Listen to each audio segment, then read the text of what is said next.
C Joseph Vijay எனும் நான் இன்னைக்கு ஹெல்த்தி பிரேக்ஃபாஸ்ட் ராகி களி அப்புறம் ஸ்வீட் ராகி களி அதில் நல்லாட்ட போட்டிருக்கேன், வறுத்து போட்டிருக்கேன், சாப்பிட்றதுக்கு நல்லா இருக்குன்னு சட்டப்படி சொல்லிட்டு. அமைக்கப்பெற்ற அப்புறம் இன்னைக்கு விஜயோட இந்திய அரசியல் அமைப்பின்பால் அப்புறம் அதுவும் இல்லாமல் உண்மையான நம்பிக்கையும் மாறா பற்றும் கொண்டிருப்பேன் என்றும் என் சாமி காலையில் எனக்கு பரிசு கொண்டு வந்து கொடுத்த இந்திய நாட்டின் மல்லிகைப்பூ ஒப்பில்லாத முழு முதல் ஆட்சியையும் உரிமையையும் நிலை நிறுத்துவேன் என்றும் தமிழ்நாட்டு அரசின் முதலமைச்சராக உண்மையாகவும் உளச்சான்றின்படியும்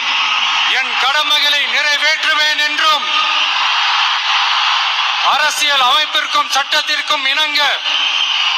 அச்சமும் ஒருதலை சார்பும் இன்றி விருப்பு வெறுப்பை விலக்கி பலதரப்பட்ட மக்கள் அனைவருக்கும் நேர்மையானதை செய்வேன் என்றும் ஆண்டவன் மீது ஆணையிட்டு உறுதிமொழிகிறேன்.